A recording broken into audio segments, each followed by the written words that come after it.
मेरी 16 साल की बेटी अंधी थी। एक दिन 70 साल का बूढ़ा मेरे घर आया और कहने लगा, तुम्हारी बेटी की आंखों की रोशनी वापस आ जाएगी, वो देखने लग जाएगी अगर तुम मुझे इसके साथ एक रात गुजारने दे तो। मैंने सोचा एक रात की तो बात है, बेटी देखने लग जाएगी। फिर मैंने बेटी को एक रात गुजारने के लिए उसके हवाले कर दिया, लेकिन अगली सुबह जैसे ही मैं बेटी को लेने गई तो मेरे होश उड़ गए। ये देखकर, मेरा नाम सोबिया है, मेरी 16 साल की बेटी अंधी थी, जिसकी वजह से मैं बहुत परेशान रहती थी। मैं जगह जगह लेकर उसे घूमती फिरती थी, मगर कोई फायदा नहीं हुआ था। एक दिन मेरी जिठानी ने एक बाबा के बारे में बताया था जो बहुत मशहूर था। मैं अपनी बेटी को इस 70 साल के बूढ़े बाबा के पास लेकर आ गई थी, तो वो कहने लगा कि तुम कल शाम को अपने घर का दरवाजा खुला रखना, मैं तुम्हारी बेटी के लिए दवाई लेकर आऊंगा। मैंने इसकी बात मानकर अगले दिन अपने घर का दरवाजा खुला छोड़ दिया, तो शाम के 6 बजे वो बूढ़ा बाबा हमारे घर आ चुका था। जब बाबा हमारे घर पर आया और उसने अपने थैले से 2 पुड़ियां दे दी और कहने लगा कि इसे खुद भी ले लो, अपनी बेटी को पानी में मिला कर दे दो, इसके बाद तुम्हारी बेटी देखने लगेगी। मेरी बेटी और मैंने खुशी खुशी उस दवाई को पानी में मिलाकर पी लिया। दवाई पीते ही हमारी आंखों के सामने अंधेरा छाने लगा था और हम बेहोश हो गए थे। जैसे ही हमारी आंख खुली तो ये देखकर पैरों तले से जमीन निकल गई कि मेरी बेटी तो बहुत बुरी हालत में वहाँ पर मौजूद थी। मेरी शादी को 5 साल हो गए थे, लेकिन अभी तक मेरे पास कोई औलाद नहीं थी। मैंने बहुत सारे डॉक्टर से इलाज करवाया था, लेकिन जब मेरी शादी का 6वां साल लगा तो मैं प्रेग्नेंट हो गई थी। मेरे लिए ये बहुत बड़ी खुशी थी और मेरी खुशी का कोई ठिकाना नहीं था। औलाद हासिल करने के लिए मैंने बहुत सारे जतन किए थे, मैंने बहुत सारे डॉक्टर से इलाज करवाया था। इस सब में मेरे शौहर ने मेरा हमेशा साथ दिया था। मेरे शौहर बहुत ही अच्छे इंसान थे, उन्होंने हमेशा मेरा ख्याल रखा था। मेरे ससुराल वाले मुझे औलाद ना होने पर बहुत ताने दिया करते थे, वो लोग मुझे बांझ समझते थे। मैं इन बातों से बहुत तंग आ गई थी। मैं तो अब हिम्मत ही हार गई थी और अपने शौहर से भी कह दिया था कि तुम चाहो तो दूसरी शादी कर सकते हो, मैं तो तुम्हें औलाद की खुशी नहीं दे पाऊंगी। मगर वो मेरी बातों को इग्नोर किया करते थे। वो कहते थे कि अगर खुदा ने हमारे नसीब में औलाद का सुख लिखा होगा तो हमें जरूर मिलेगा, जरूरी नहीं कि मेरी दूसरी शादी करने से ही मुझे औलाद मिल जाएगी, इससे भी नहीं हुई तो फिर मैं क्या करूंगा। खुदा ने आखिरकार मेरी सुन ही ली थी। मेरे घर नन्ही सी परी ने जन्म लिया था। मेरी और मेरे शौहर के तो खुशी के कोई ठिकाने ही नहीं थे। मैं सारा सारा दिन अपनी बेटी को गले से लगाए रखती थी, यहाँ तक कि मेरे शौहर बेटी को गोद में लेने के लिए तरस जाते थे। मैं अपनी बेटी को हमेशा महंगे कपड़े पहनाती थी और घर में इसकी जरूरत का हर सामान मौजूद था। मेरी बेटी का बचपन बहुत अच्छा गुजरा था और फिर वो तीसरे साल में लग गई थी, मगर अभी तक उसने देखना शुरू नहीं किया था। मैं इसके सामने कुछ भी करती तो उसे पता ही नहीं चलता था। मैं दुआ की माँ थी, इसलिए सारी बातें इग्नोर करती थी, मगर पड़ोस की औरतें बार बार आकर मुझे एहसास दिलाया करती थी कि तुम्हारी बेटी 3 साल की हो गई है, अभी तक कुछ देख नहीं सकती। क्योंकि मेरी बेटी के साथ जितने भी लोगों के बच्चे मोहल्ले में पैदा हुए थे, वो सब के सब अपनी आंखों से साफ साफ देखते थे। मुझे इनकी बातों ने बहुत ज्यादा डरा दिया था, मगर मैं अभी तक किसी के साथ अपना दर्द शेयर नहीं कर पाई थी, क्योंकि मैं ऐसे मोहल्ले में रहती थी जहाँ पर इंसान के अंदर किसी तरह की कमी होने पर उसका वही नाम रख दिया जाता था। ये सोच कर ही मेरा पूरा बदन कांप जाता था कि लोग मेरी बेटी को अंधी कहा करेंगे। ये बातें सोच सोच कर मेरा दिल घबरा जाता था। मेरे शौहर भी ये बात अच्छे से नोट कर रहे थे। वो मुझसे कहते थे, क्या बात है सोबिया, तुम मुझे इतनी परेशान से क्यों लग रही हो। मेरे शौहर ने जब मुझसे पूछा तो मैं फूट फूट कर रोने लग गई। मैं कहने लगी, यासिर, हमारी बेटी 3 साल की हो गई है, मगर अभी तक वो कोई चीज भी क्यों नहीं देख पाती। पड़ोस की औरतें मुझे डराती हैं और अजीब अजीब तरह की बातें करती हैं कि शायद हमारी बेटी अंधी है। अब तो मुझे भी यही लगने लगा है, क्योंकि मेरी बेटी इतनी बड़ी हो गई है, अभी तक कुछ देख नहीं पाती। वो मेरी तरफ देखकर मुस्कुराने लगा और कहने लगा, सोबिया, तुम्हें क्या हो गया है, तुम तो सच में पागल हो गई हो, न जाने कब से ये बातें अकेली ही बर्दाश्त कर रही हो। तुमने अगर मुझसे पहले कहा होता तो हम दोनों मिलकर इस बात का कोई ना कोई हल निकाल लेते। मैं झट से कहने लगी, तो फिर मुझे बताओ क्या हल निकाला है आपने। यासिर कहने लगे, मैं कल ऑफिस नहीं जाऊंगा, हम दोनों अपनी बेटी को डॉक्टर के पास लेकर जाएंगे आंखों की रोशनी के लिए। शहर में बहुत अच्छे अच्छे डॉक्टर हैं, तुम देख लेना, मेरी बेटी की आंखों की रोशनी वापस आ जाएगी और वो भी देखने लगेगी। डॉक्टर सारा चेकअप करके हमें बता देगा कि हमारी बेटी के साथ क्या परेशानी है। मैं यासिर की बात सुनकर खुश तो हो गई थी, लेकिन फिर भी अभी मेरे दिल में एक बात आ रही थी। मैं कहने लगी, यासिर, अगर डॉक्टर ने कह दिया कि हमारी बेटी पैदाइशी अंधी है तो हम क्या करेंगे। यासिर कहने लगे, तो हम कुछ नहीं करेंगे, हम खुदा का ही शुक्र अदा करेंगे कि इसने हमें बेटी जैसी ही रहमत से नवाजा। और तुम्हें पता है कि कितने सालों बाद हमें औलाद मिली थी हमारी बेटी के रूप में, जिसके लिए हम तरस रहे थे। अब अगर इसमें कोई कमी है तो ये भी खुदा की कोई मर्जी है, और हाँ, हमें हर हाल में अपने खुदा की मर्जी को कबूल कर लेना चाहिए। मैंने अपने शौहर की बात सुनकर असबाब में सर हिला दिया और कमरे से बाहर निकलकर किचन के कामों में लग गई। किचन में काम करते वक्त मैं ये सोच सोच कर परेशान हो रही थी कि कहीं ऐसा ना हो कि मेरी बेटी पैदाइशी अंधी हुई तो।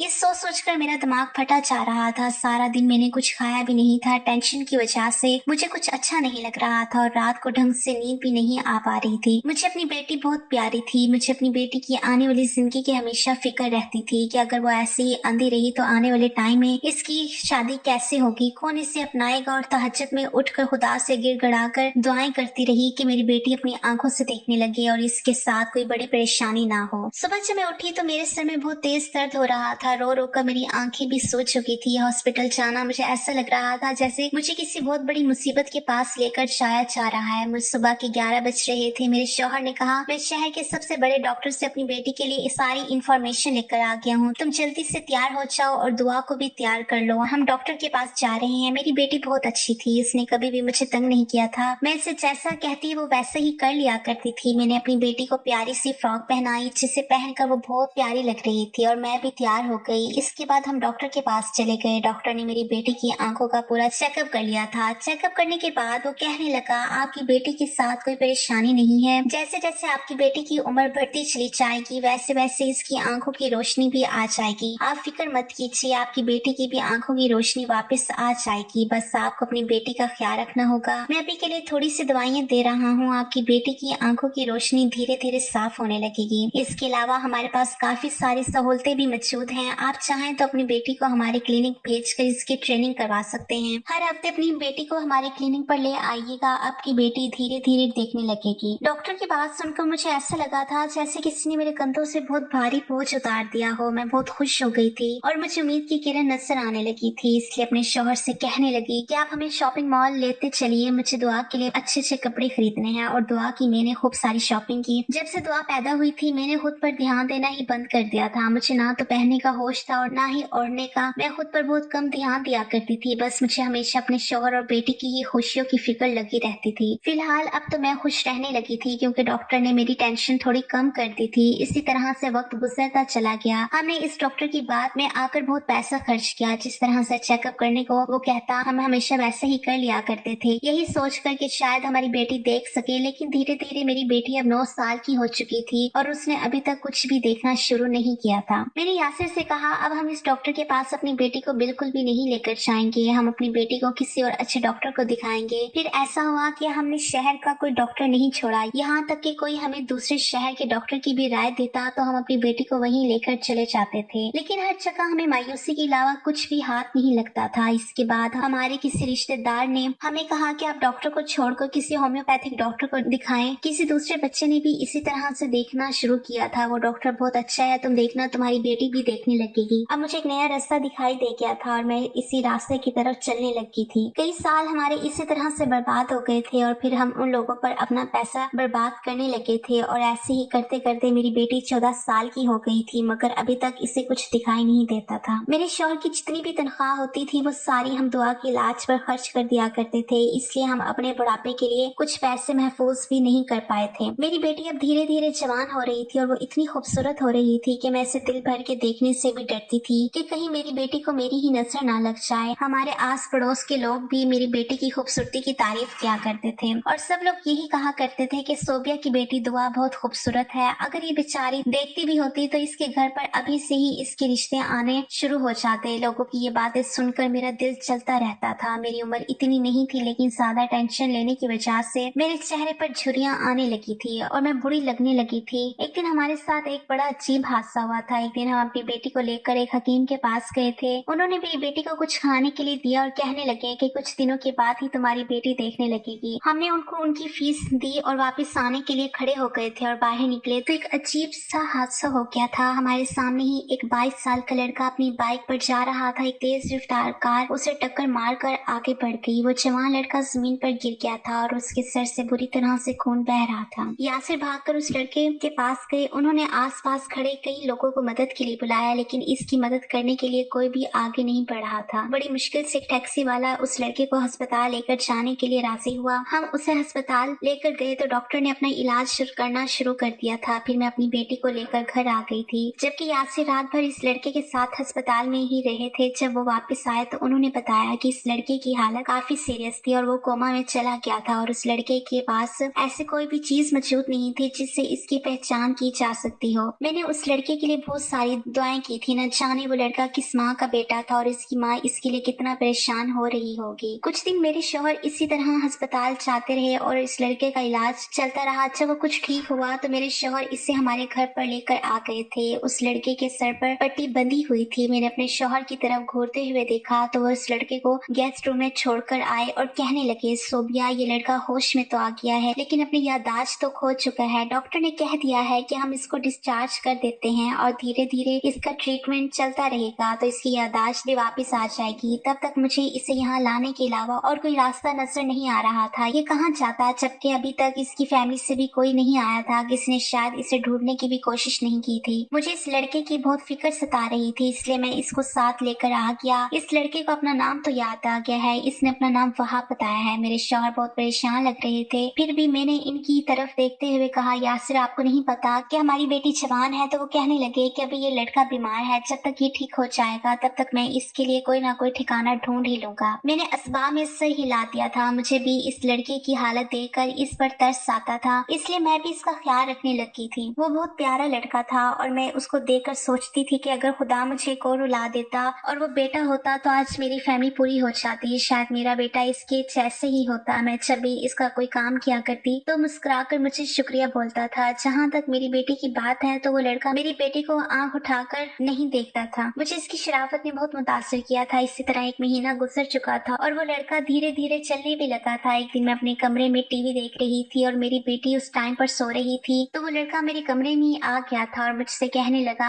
आंटी, क्या मैं आपसे एक बात पूछ सकता हूँ? मैंने कहा, हाँ हाँ बिल्कुल, जरूर पूछो। तो कहने लगा, आंटी, मुझे ऐसा क्यों लगता है जैसे आपकी बेटी देख नहीं सकती? क्या आपको नहीं लगता कि आपकी बेटी इतनी बड़ी हो गई है? आपको इसकी आंखों की रोशनी के लिए कुछ करना चाहिए। वह आपकी बात सुनकर मेरी आंखों में आंसू आ गए थे। मैंने इससे कहा, बेटा, मेरी बेटी अंधी है और वो देख नहीं सकती। ये बात सुनकर वह आपकी आंखें फटी की फटी रह गई थी। मैं कहने लगी, जब वो 3 साल की थी तब से ही मैं इसका इलाज करवा रही हूँ। अब वो 16 साल की हो गई है लेकिन अभी तक कोई फायदा नहीं हुआ। इसने सर हिला दिया और कहने लगा, आंटी, जब इलाज से कोई फायदा नहीं हुआ तो आपने अपनी बेटी का इलाज अभी तक बंद क्यों नहीं करवाया? अगर आप इसे खुदा की मर्जी समझकर कबूल कर लेती तो शायद आपको अभी तक सुकून मिल जाता। मुझे वह आपकी बातें सुनकर बहुत गुस्सा आने लगा था और मैं चिल्लाकर उससे कहने लगी, तुम्हारी हिम्मत कैसी हुई ऐसे कहने की? दुआ मेरी इकलौती बेटी है, मैं तो मरते दम तक अपनी बेटी का इलाज करवाती रहूंगी जब तक वो ठीक नहीं हो जाती। वो तो फिर भी मेरी बेटी है, लेकिन हम तो तुम जैसे इंसान का भी इलाज करवा रहे हैं। और बस इतना ही नहीं, तुम अपने घर में रहने के लिए भी जगह दी है और तुम्हारे साथ बिल्कुल अपनों जैसा ही रवैया रखा है। तुम्हें तो शायद याद नहीं, क्योंकि हमने देखा है तुम एक तेज रफ्तार से आई हुई कार हमारी आंखों के सामने टक्कर मार कर गई थी और कोई भी तुम्हें बचाने के लिए आगे नहीं आ रहा था और तुम्हारे बचने की भी चांसेस नहीं थे। मेरे शौहर ने तुम्हारी मदद की तो क्या हुआ, हम तुम्हें वहाँ पर मरा हुआ छोड़कर वापस चले जाते और अब तुम्हारी यादाश्त जा चुकी है और हमें नहीं पता कि तुम्हारा इलाज कब तक चलेगा। तो क्या तुम्हारे इलाज ही सोचकर बंद कर दें कि इसमें भी खुदा की मर्जी है और तुम अपने घर से निकाल दें? मेरी जवान बेटी के होते हुए भी हमने तुम्हें अपने घर में रहने के लिए जगह दी। वहां की बात तो सीधा मेरे दिल पर जाकर लगी थी, क्योंकि जो बात वहां पे मुझसे कही थी ऐसी बात आज तक मुझे किसी ने नहीं कही थी। और फिर वो अनजान लड़का जिसे इस बात का बिल्कुल अंदाजा ही नहीं था कि मैं किस तरह से अपनी बेटी को देख देख कर तकलीफ में रहती हूँ और किस तरह से हालात का सामना करती हूँ, वो मुझे ऐसी राय कैसे दे सकता है? मैं इतने गुस्से में हो गई थी कि बिना कुछ सोचे समझे ही बोलती चली जा रही थी। वहां के तो चेहरे का रंग ही उड़ गया था। वो कहने लगा, आंटी, मेरा मकसद आपका दिल दुखाना नहीं था। अगर आपको मेरी बात बुरी लगी है तो मैं आपसे माफी मांगता हूँ। मैं पहले से काफी बेहतर हो चुका हूँ और जहाँ तक मेरी यादाश्त की बात है वो भी धीरे धीरे वापस आ ही जाएगी, लेकिन तब तक मैं आप लोगों पर बोझ बनकर नहीं रहना चाहता। मुझे यहाँ से जाना ही होगा। मुझे पता है कि आप लोग एक इज्जतदार और शरीफ मोहल्ले में रहते हैं और आपकी जवान बेटी भी है। लोगों को इल्जाम लगाते हुए ज्यादा देर नहीं लगती, इसलिए मैं यहाँ से जा रहा हूँ। मैं अंकल के सामने तो यहाँ से नहीं जा सकता, वरना वो मुझे रोक लेंगे और जाने नहीं देंगे। आप उनको मेरी तरफ से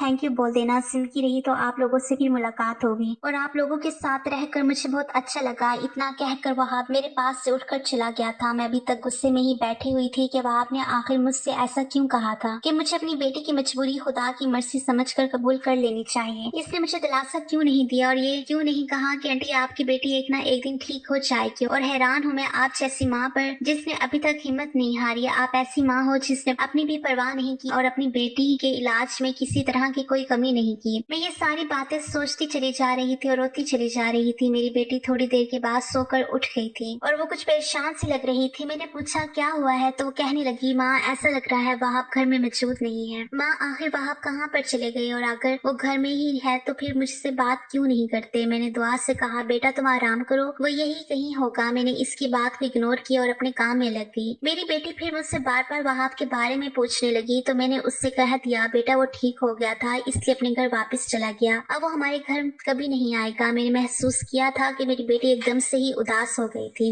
इसकी आंखों में आंसू आने लगे थे और वो मुझसे कहने लगी वहाब को इस तरह से हमारे घर से नहीं जाना चाहिए था, और वो मुझसे मिलकर भी नहीं गए। मेरी बेटी को इसके साथ लगाव हो गया था क्योंकि वो मेरी बेटी के साथ बातें करता था। ये बात कहकर मेरी बेटी अपने कमरे में चली गई थी। इसके जाने के बाद जैसे मैं कुछ होश में आने लगी थी, मुझे अपने किए पर पछतावा होने लगा था। न जाने मैंने उस लड़की के साथ इतना बुरा कैसे कर दिया था कि वो मेरा घर ही छोड़कर चला गया था। अब अगर इस बारे में मेरे शौहर को पता चल जाता तो वो मुझसे बहुत नाराज होते और वहां के जाने से मेरी बेटी भी उदास हो गई थी। मैं बहुत ज्यादा परेशान हो चुकी थी। शाम को मेरे शौहर जब ऑफिस से घर पर आए तो उन्होंने घर आते ही सबसे पहले वहाब के बारे में ही पूछना शुरू किया था। मैं घबरा गई थी और कहने लगी वहाब की याददाश्त वापस आ गई थी इसलिए वो अपनी फैमिली के पास वापस चला गया। मेरे शौहर की आंखों में शिकवा साफ नजर आ रहा था। वो कहने लगे सोबिया मुझे वहाब से ऐसी उम्मीद नहीं थी, कहीं तुमने तो उसे कुछ नहीं कह दिया। मैं घबरा गई थी और अपनी नजरें चुराने लगी थी। यासिर कहने लगे सोबिया मुझे वो लड़का बहुत अच्छा लगने लगा था, ऐसा लगने लगा था जैसे वो मेरा अपना ही बेटा हो। चलो अच्छा हुआ वो ठीक हो गया। वैसे भी बस एक ना एक दिन उससे अपनी फैमिली के पास जाना ही था, लेकिन बस मुझे इससे ये शिकायत रहेगी कि वो आखिरी बार मुझसे मिलकर भी नहीं गया। चलो वो जहाँ रहे खुश रहे। मैं अपने शौहर के पास से उठकर किचन में आ गई थी। कुछ दिन इसी तरह से गुजर गए थे। यासिर ने मुझसे इसके बाद वहाब के बारे में कोई बात नहीं की थी क्योंकि इनकी एक बहुत अच्छी आदत ये थी कि वो मुझे ज्यादा शर्मिंदा नहीं किया करते थे, हमेशा मेरी गलतियों को माफ कर दिया करते थे और इग्नोर करने की कोशिश करते थे। लेकिन मैं वहाब के लिए अंदर ही अंदर से बहुत टेंशन में आ गई थी। वो एक बहुत अच्छा लड़का था, उसका रवैया बहुत अच्छा था कि वो किसी पढ़े लिखे और अच्छे खानदान से ताल्लुक रखता होगा। दुआ भी वहाब के जाने के बाद बहुत खामोश खामोश सी रहने लगी थी और मैं इसकी इस हालत को अच्छी तरह से देख सकती थी। फिर मैं ये भी नहीं समझ पा रही थी कि इसकी यह हालत किस तरह से हो गई। अब घर में बहुत ज्यादा उदासी का माहौल छा गया था। एक दिन हमारे घर पर मेरे शौहर की भाभी आई थी। इसकी शादी मुल्तान में हुई थी इसलिए वो 2 दिन के लिए हमारे घर पर आई हुई थी। आज इसके जाने का दिन था। शाम के 4 बजे तक वो अपने घर जाने वाली थी। उसने मुझे बताया कि सोबिया आपको पता है हमारे मुल्तान में रहने वाले ही एक मशहूर बाबा यहाँ पर आपके शहर में आए हुए हैं और वो यहाँ पर कुछ लोगों की परेशानियां हल करने के लिए आए हैं। इनकी उम्र और तजर्बा बहुत ज्यादा है। वो लोगों का इतना अच्छा इलाज करते हैं कि बेउम्मीद लोग भी इनसे उम्मीद लगा बैठते हैं। गूंगे बोलने लगते हैं और अंधे देखने लगते हैं। वो पैसे तो थोड़े ज्यादा लेते हैं लेकिन काम अच्छा करते हैं। और वैसे भी आप तो अपनी बेटी पर अब तक काफी सारे पैसे खर्च कर चुकी हैं। अब आपने तो अभी तक दुआ के लिए कोई भी इलाज नहीं छोड़ा है। मुझे उम्मीद है कि इस बूढ़े बाबा के इलाज से हमारी दुआ भी देखने लगेगी। मैं अपनी जिठानी की बात सुनकर बहुत खुश हो गई थी और मुझे उम्मीद की एक बार फिर किरण नजर आने लगी थी। ऐसा लग रहा था जैसे कई दिनों के अंधेरे के बाद थोड़ी रोशनी नजर आने लगी है। मैं कहने लगी भाभी क्या वो बूढ़ा बाबा इतना अच्छा है कि मेरी बेटी ठीक हो जाएगी और वो अपनी आंखों से देखने लगेगी। तो वो कहने लगी भाभी इस बूढ़े बाबा के तो हमारे मुल्तान में बहुत चर्चे हैं और वो यहाँ पर सिर्फ 15 दिन के लिए ही आया है। इससे पहले वो यहाँ से चला जाए आप इसका फायदा उठा लो और जरूर हमारी दुआ ठीक हो जाएगी। आपको पता है मेरी बहन के पास औलाद नहीं हुई थी। शादी के पूरे 7 साल बाद जब इसका इलाज बाबा से करवाया इसके बाद इसने एक बेटे को जन्म दिया। अपनी जेठानी की ये बात सुनकर मुझे उम्मीद जागती हुई नजर आ रही थी। मैंने अपनी जेठानी से इस बाबा के बारे में सारी इंफॉर्मेशन ले ली थी। शाम के 4 बजे तक मेरी जेठानी मेरे जेठ के साथ अपने घर चली गई थी और इसके बाद मेरे शौहर ऑफिस से जब घर पर आए तो मैंने इनको इनकी भाभी के बताए हुए बाबा के बारे में बताया, मगर बाबा को लेकर यासिर का रवैया कुछ अजीब सा लग रहा था। इन्हें ये सब कुछ अच्छा नहीं लगा था। मैं कहने लगी यासिर तुम पैसों की परवाह मत करो, मैं अपना सेवर बेच दूंगी लेकिन अपनी बेटी का इलाज करवा कर ही रहूंगी। यासिर कहने लगे दुआ के लिए आज तक मैंने कभी पैसों की परवाह नहीं की है। मैं तो ये सोचकर परेशान हो रहा हूँ कि हमने अपनी बेटी को आज तक कितनी दवाइयाँ खिलाई हैं, कितने जतन की हैं, लेकिन आज तक किसी चीज का भी कोई असर नहीं हुआ। ये ना हो कि आने वाले टाइम में हमारी बेटी पर कोई परेशानी खड़ी हो जाए। आज यासिर की बातों में मुझे वहाब का चेहरा नजर आने लगा था। वो बिल्कुल उसके जैसी ही बातें कर रहे थे। मैं गुस्से में उठकर खड़ी हो गई थी और मैंने यासिर से कहा कि मुझे कुछ नहीं पता, कुछ भी करके आप कल ऑफिस से जल्दी आ जाएंगे और मुझे इस बाबा के पास लेकर जाएंगे। बस फैसला हो गया है, जैसा मैंने कहा है वैसे ही होना चाहिए। मुझे अच्छी तरह से पता था कि यासिर कभी भी मेरी बात को नहीं टालते हैं, वो हमेशा मेरी उम्मीद पर खड़े रहते हैं। अगले दिन वो ऑफिस से जल्द ही छुट्टी लेकर आ गए थे। हम शाम के 4 बजे के टाइम अपनी बेटी को बाबा के पास लेकर चले गए थे। हैरत की बात तो ये थी कि आज दुआ भी हमारे साथ चलने के लिए मना कर रही थी, कह रही थी माँ मैं अपना इलाज करवाते करवाते थक गई हूँ, अब मुझे कहीं नहीं जाना, जो कमी मेरे अंदर है मैंने उसको कबूल कर लिया है, अब आप मुझे मेरे हाल पर छोड़ दो। अपनी बेटी की ये बात सुनकर मेरी आंखों में आंसू आ गए थे। मैं अपनी बेटी को ले जाने के लिए इसके आगे हाथ छोड़कर खड़ी हो गई और कहने लगी, बेटी आज मुझे एक आखिरी बार मौका दे दो, इसके बाद मैं तुम्हें कहीं भी जाने के लिए नहीं कहूंगी। वो मेरी बात मान गई थी और हम बाबा की दुकान तक चले गए थे। वहाँ पर तो बहुत ज्यादा भीड़ लगी हुई थी, ऐसा लग रहा था जैसे हमारा नंबर तो बहुत टाइम बाद आने वाला है। मैंने अपने शौहर की तरफ देखा और कहने लगी, देखा आपने यहाँ पर कितनी भीड़ है, ये सारे लोग यहाँ पर अपना टाइम जाया करने नहीं आए, इन लोगों को फायदा होता है तभी तो यहाँ पर आए हैं। मेरे शौहर भी गौर से भीड़ को देख रहे थे और उन्होंने सही हिला दिया था। हमारा नंबर आने में अभी बहुत देर थी क्योंकि बहुत लंबी लंबी लाइन लगी हुई थी। 7 बज चुके थे तब कहीं जाकर हमारा नंबर आया था। हम बाबा के पास पहुंचे तो हमने अपनी बेटी दुआ को आगे कर दिया और उनको बताया कि मेरी बेटी बचपन से ही अंधी है, मैं चाहती हूँ कि मेरी बेटी की आंखों की रोशनी वापस आ जाए और वो इस दुनिया को देख सके। बाबा ने जैसे ही मेरी बेटी को देखा, इसके चेहरे पर एक अजीब सी मुस्कुराहट आ गई थी। वो मुस्कुराकर कहने लगे, बहन तुम अपनी बेटी को बिल्कुल ठीक जगह पर लेकर आई हो, तुम्हारी बेटी मेरे लिए बहुत स्पेशल है, मैं इसका इलाज भी स्पेशल तरीके से ही करना चाहता हूँ। तुमने देखा है सारे लोगों का इलाज मैंने इन्हें यहीं बुलाकर ही किया है, लेकिन तुम्हारी बेटी का इलाज मैं तुम्हारे घर पर आकर करना चाहता हूँ। मुझे अपना पता बता दो ताकि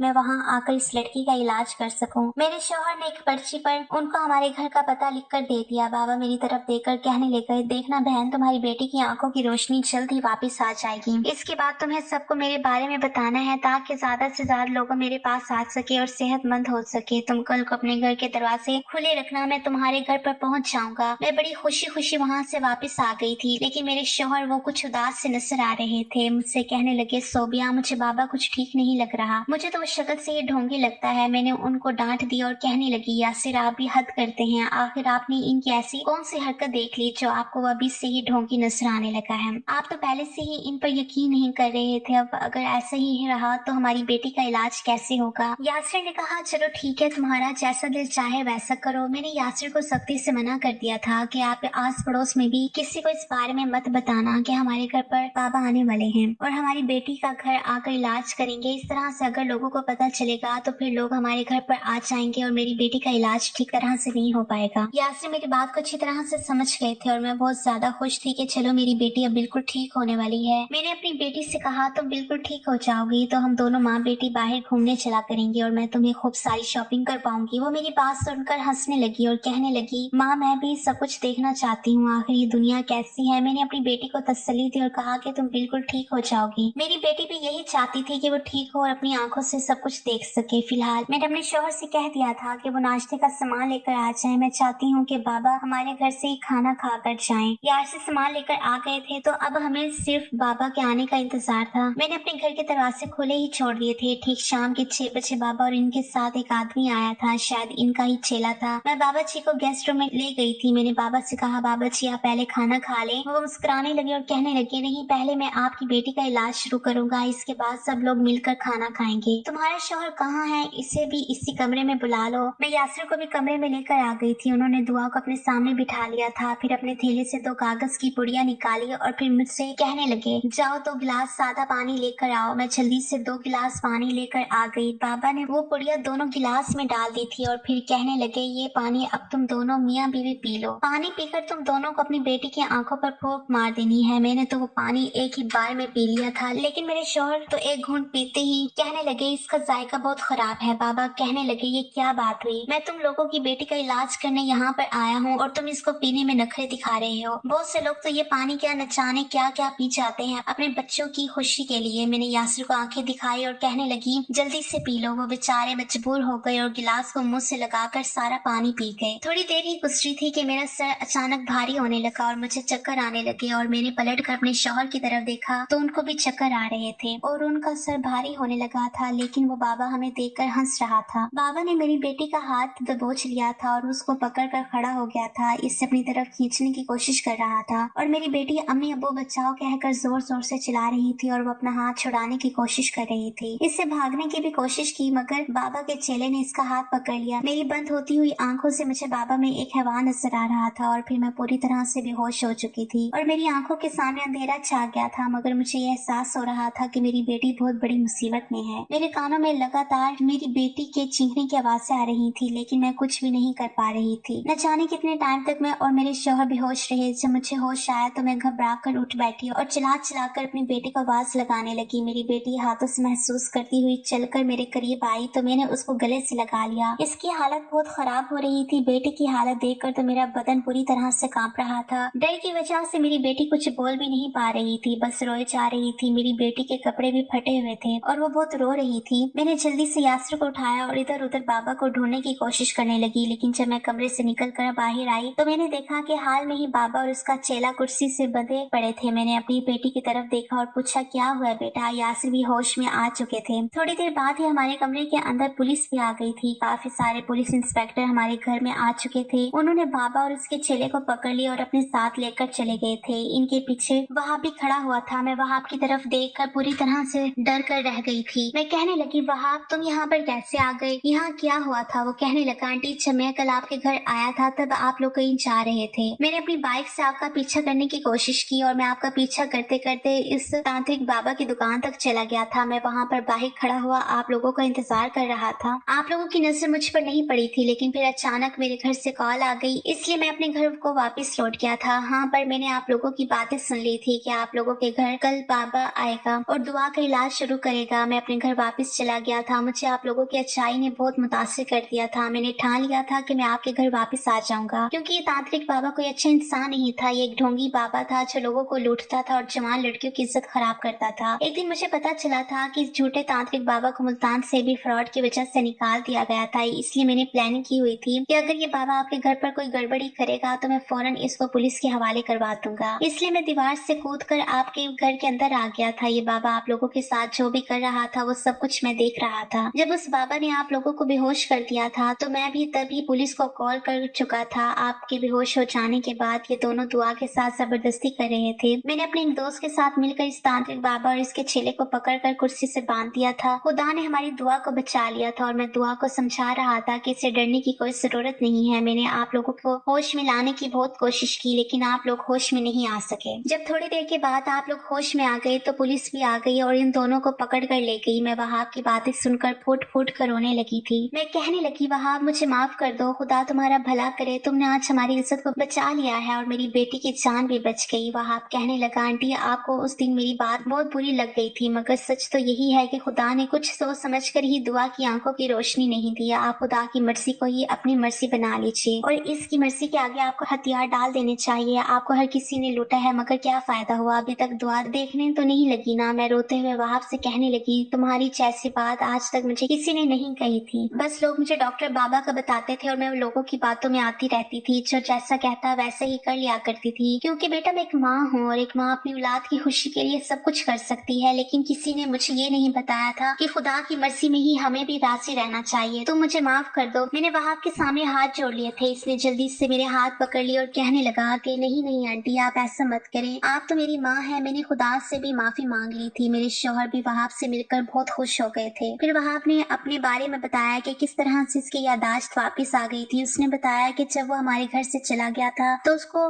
रास्ते में इसके दादा और बाप मिल गए थे, जो कि इसकी ही तलाश कर रहे थे। इन्हें लगा था कि इनका बेटा मर चुका है, लेकिन वो अपने बेटे को जिंदा और सही सलामत देखकर बहुत खुश हुए और वहाब को अपने साथ अपने घर ले गए थे। जब वो लोग वहाब को अपने घर लेकर गए तो वहाँ पर रहते रहते धीरे धीरे वहाब सबको पहचानने लगा था और धीरे धीरे इसकी यादाश्त भी वापस आ गई थी। अब वो बिल्कुल नॉर्मल हो गया है, लेकिन यादाश्त वापस आने पर वो हमें नहीं भूला था। हम इसे अच्छी तरह से याद थे, जिस तरह से हमने इसकी जान बचाई थी और इसे अपने घर में जगह दी थी। वहाब ने हमें अपनी फैमिली से भी मिलवाया था। इसकी फैमिली काफी अच्छी और पढ़ी लिखी थी। वो बहुत अमीर लोग थे। वहाब ने मेरी बेटी को अपनी बहन बना लिया था और मेरे शौहर तो वहाब को अपना बेटा ही मानते थे। मेरी जिंदगी में शायद अभी तक एक बेटे की कमी थी, जो कि वहाब के आ जाने से पूरी हो गई थी। वहाब के और हमारी फैमिली के रिलेशन काफी अच्छे हो गए थे। हम लोग एक दूसरे के साथ बहुत अच्छे तरीके से रहते हैं। अब देखते ही देखते मेरी बेटी 20 साल की हो गई। वहाब की ताई को हमारी बेटी दुआ बहुत पसंद आई थी, इसलिए उन्होंने अपने बेटे का रिश्ता मेरी बेटी के लिए भेज दिया था। और सबसे अच्छी बात तो ये है, जिस लड़के के लिए मेरी बेटी का रिश्ता आया था वो लड़का बोल नहीं सकता था। दोनों में ही एक ना एक कमी थी,